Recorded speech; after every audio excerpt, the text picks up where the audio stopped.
I request sir to please introduce the first speaker, Dr. Amitabh Banerjee.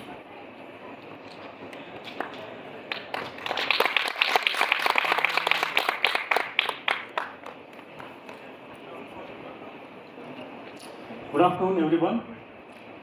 It's my pleasure to introduce Dr. Amitabh Banerjee. He is the professor and head of Department of Community Medicine, Diva Patil Medical College in Pune. He is an alumnus of Government Medical College, Jabalpur.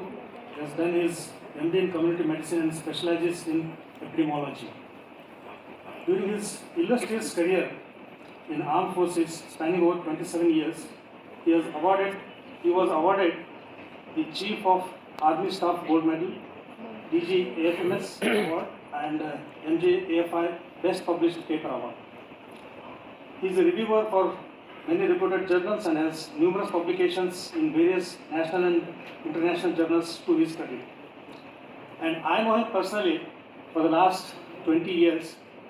And during COVID, I don't think in this crowd there is any other person who is more qualified and more trained and more experienced than Dr. Banerjee to speak on this subject. We were looking forward to your webinars. I think he has done more than 110 webinars on the subject COVID. And he was the first person to question, what was being done. First person to question science, and science has to be questioned, definitely. Because there are so many guidelines issued by the ICMR and we are blindly following it, immunization, so many things, quarantine, isolation, all those things. And we had valid reasons for that. And it's our pleasure to invite you for this talk, sir. Thank you, Dr. Tambe. That was very kind of you. I thought you were hostile to me because you were in the district task force. I thought I am questioning you. Thank you so much. And I thank the organizers. I thank for giving me this opportunity. It's a great feeling to be on center stage. And topic given to me is Life Beyond COVID. And Life Beyond COVID is trying to rebuild a fractured society. The virus did not harm as much as the chaos and anarchy following the response. It's done with good intentions. So we will just rapidly run through when you are trying to heal your mind, heal your soul. The best philosophy is the Gita, which is globally people are turning to the Gita. In fact, I had never been much of a religious person, never been a spiritual person, and this was chapter 14 was pointed to me by a professor in Switzerland, Professor Johannes Böttcher. He pointed out that the stages of any being, any entity, be it a pandemic, be it a human evolution, it is through the stages of tamas, rajas and sattva. The same thing applies today. Eternal knowledge, eternal wisdom, eternal, I would say, science also. Because if you have a balanced mind, then only you can follow science. If you have tamas is ignorance. That's a new pandemic thing where your thinking is not clear. You are provocated to passion, which is blind, rajas, which happened in this. And when you have a clear mind, that is sattva, that is the highest stage to get the peace. So we will just see how it progressed. So this is the Bhagavad Gita, that when the tamas rules, when rajas rules, your outcome is not, it is anarchy, it is stress, it is agony. When sattva rules, your peace, you find a way forward. So we will be using, sattva will be used to find a way forward. But before that we should know, because this is life beyond COVID means, as Dr. Reena Tilak had pointed out, there are thousands of viruses waiting to be discovered. I am really scared of it. Are you going to have thousands of vaccines? तो किधर लगाएंगे यार, पूरा whole body हो जाएगा. So anyway, that is, we have to think forward beyond COVID, what happened in this pandemic, so that in future pandemic we give a more balanced response. So this is the pandemic of panic. It was reminiscent of a medieval era. China became the pace setter, and in this pandemic we have the worst of communism and authoritarianism from China and the worst of market forces from the West. So we have the worst of both things. So this is one lesson which we have learned. The lethality of the virus was grossly overestimated, and one paper in Lancet estimated 20% mortality. Anybody would go undercover if you, and that was this type of distorted data was used for making the mathematical models, which added to the fear. Then that led to the blind passion. There is a blind passion. Logic and science were suppressed. There is an editorial in British Medical Journal that in this pandemic, politicization, corruption suppressed science. And when science is suppressed, people die. Blind race towards the virus, chasing at an all-cost fractured society. Violence against elderly women and children increased because everybody was locked down. Alcohol intake increased, violence increased, divorce rate increased, suicide rate increased, lack of job and all this. So this is all blind passion and rajas. For elderly, life is about quality, as we were discussing. Physical contact, social interactions were interrupted, which was required for holistic health, as earlier speakers discussed. Blind restrictive measures tend to increase deaths in the poor to save lives of the rich. This is an editorial from Lancet. So we blindly imitated the Western countries where they put lockdown. Here, when we locked down, we increased the density. In one room, 10 people stay. So it didn't achieve what it was. It was against common sense also. It was tamas and rajas. It was not sattva. So now we think forward. Sattva holds the key to life after COVID. One has to restore science, logic, courage to face COVID and other future pandemics. Ability to keep eyes on the ball. Whether you are facing a pandemic, whether you are facing a short pitch bouncer. Any old cricketer will know. Of course, nowadays they come with as if they are going to space. ये helmet पहनेंगे, guard पहनेंगे, ये पहनेंगे. पहले batsman ऐसे ही जाते थे. गावस्कर तक they used to face fast bowlers. अभी वैक्सीन हम जैसे 10 वैक्सीन लेके जा रहे हैं, ऐसे क्रिकेटर भी जाता है. But still you have to keep your eyes on the ball. Even if we have vaccine, good. If we have vaccine, that doesn't mean we remove the eyes from the ball. So example I will give. Who is this? Anyone? Any of the young people who will know? Old people? So this is the cricketer who was captain before Patodi. I have given a hint. Nari contractor. So he was the captain, and those days Hall and Griffith were the very vicious fast bowlers, like a new virus. तो West Indies में fear से ही आधे लोग आंख बंद कर लेते थे. So this person was hit by Griffith because he ducked blindly into a short pitch bouncer. They say if you keep your eyes on the ball, you can just swear back. If you remove your eyes from the ball, you get hurt. So similarly in a pandemic, we did not keep our eyes on the ball. We did not see what is the actual lethality. We did not follow the epidemiology. Epidemiology is about risk stratification. Just protect the people on the highest risk. The rest. So subsequently, we have got, this is the data which was few months into the pandemic. This data was available by survey by John Yonitz and Jay Bhattacharya, and subsequently a meta-analysis by John Yonitz. These are the age stratified mortality rate, infection fatality rate. So if you see, for a person below 18 years, the probability of dying of infection is 1 or 2 in a million. Survival is 9.9973, and up to the age of 70 years or 69 years, the mortality is 0.6%. I am 68 years. If I get any damn disease, my mortality is 5%. Even if I get COVID, I have the lowest mortality. I mean, this is the data is showing. I only cite data. It is available. References available. So the question is whether these harsh measures in future, if we get a pandemic, first we should see at the data what is the mortality.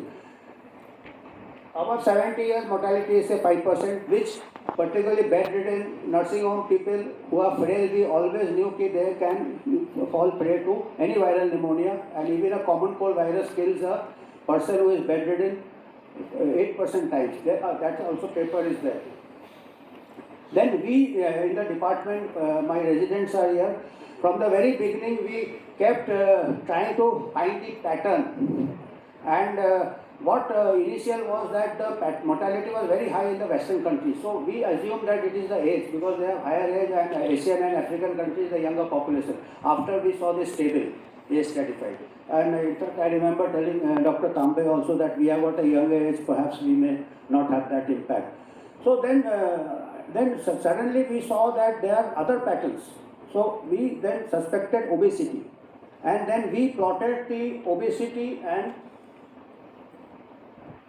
on the, this is what axis, whatever axis, this is x axis and this is, I don't know, this is a cube. So on one axis we plotted the obesity by rather overweight prevalence, that is the BMI. Overweight BMI above 25. So this is the 60% overweight. Most of the Western countries I will see are having 60% overweight, and this is the median age 40. So most of the clustering, this is the plot from 200 countries. Somewhere in August, 200 countries we plotted, and this with the help of ICER. So there is a clustering in the where the BMI is high, above 25, 60% of the population, and median age. So then this is, we got that obesity is coming out as a risk factor. This was just few months in the year, and then we will just illustrate from some tables. So if you see, these are the Western countries, and these are the median age, higher median age, except for Brazil, which is a younger population. But if you see the overweight, it is almost 3 times overweight than the Asian countries in the middle and African countries at bottom. And if you see this obesity, 2 outliers. Brazil has got a younger age but higher obesity, and it has mortality in May 20 and after 2 years. After 2 years, the mortality is very high per million. And Japan is another outlier which has got a much higher age even than the other Western countries, but it has got a 3-digit mortality and only 2-digit few months into the year. So the obesity is coming out as a major risk factor. And if you see the immunization coverage higher risk, but the mortality is also higher per million. And these are the overweight. Even the African countries with no immunization coverage having lower mortality. And in South Africa, if you see, it has got a high obesity among African countries, and among African countries, it has got a higher mortality. So the obesity is just from ecological data.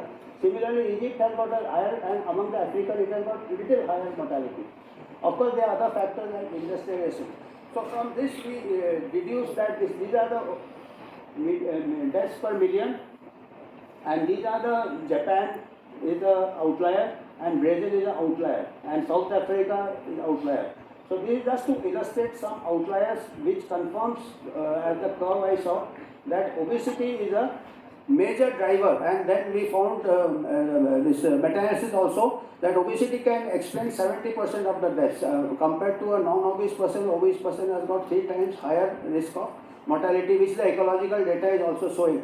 So it gets almost 60 to 70% protection, which is given more by vaccine. So ultimately it is coming back to holistic medicine. Obesity per se increases the mortality from COVID and other viral infections, and obesity is also a surrogate marker, or it can lead to diabetes and cardiovascular diseases, and it's a very quick marker at the population level. Then this is a vaccine paradox. So we saw Japan. Then there was a paper in the European Journal of Epidemiology, 68 countries and 2947 American counties. They did not find any correlation with population level vaccination coverage and trends in COVID-19 infection and deaths. And we plotted for few countries. I will not show all because I have to cut down on time. So I'll just show Japan, because Japan was doing very well before the vaccine rollout. If you see, it's a paradox. Japan, this is before the vaccine, 1 year before the vaccine rollout, 1 year after the vaccine rollout, daily new cases.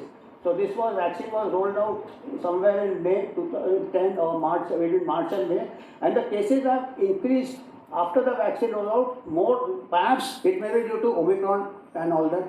So that is one thing. But they say even deaths are also higher right side of the vaccine rollout compared to the left side. So this is Japan, because Japan was doing very well as it is, and Japan did not have a lockdown also. Japan, Belarus and Sweden did not have a lockdown.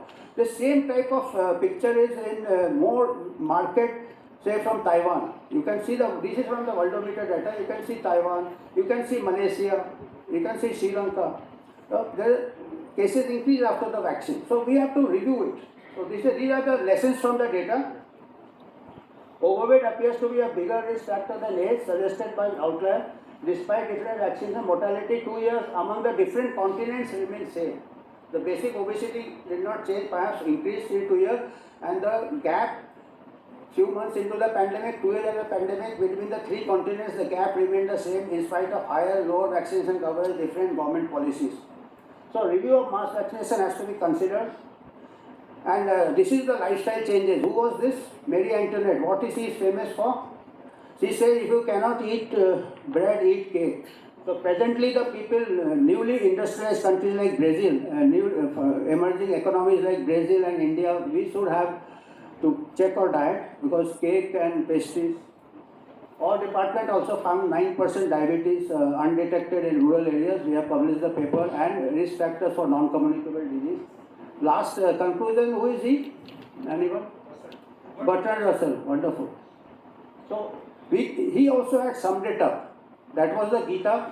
Beyond the Gita, he says man is in continuous conflict against three forces. One is first against the environment, as brought out by the WHO, Dr. Rita from WHO. The environment is the one because 70% of the emerging diseases are from animal origin.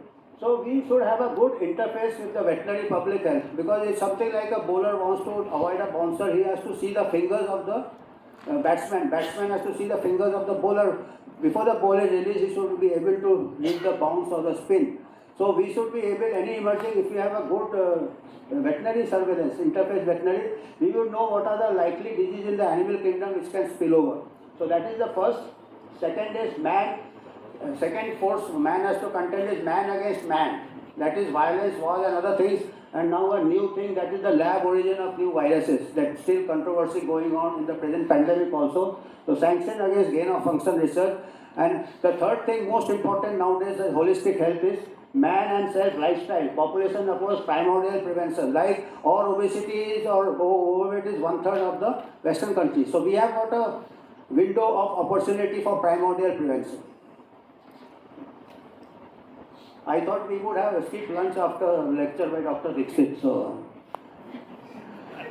this is another philosophy of Sun Tzu, but Dr. Dixit also having good food, I saw. You are asking for food. Maybe his first meal. He said 2 meals. So the art of war teaches us not on the likelihood of the enemy not coming. There are thousands of viruses waiting for the virologists to make their research grants. But on our readiness to receive him, that we should be fit. Holistic health, field, running, Bhag Milka Bhag, Lal Singh Chadda, Muthu Krishnan. So we have got so many examples. But rather on the back, these are some of the references. I think that's all. Thank you.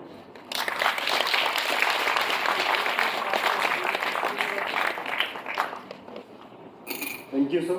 Now I would request the chairperson to felicitate the speaker.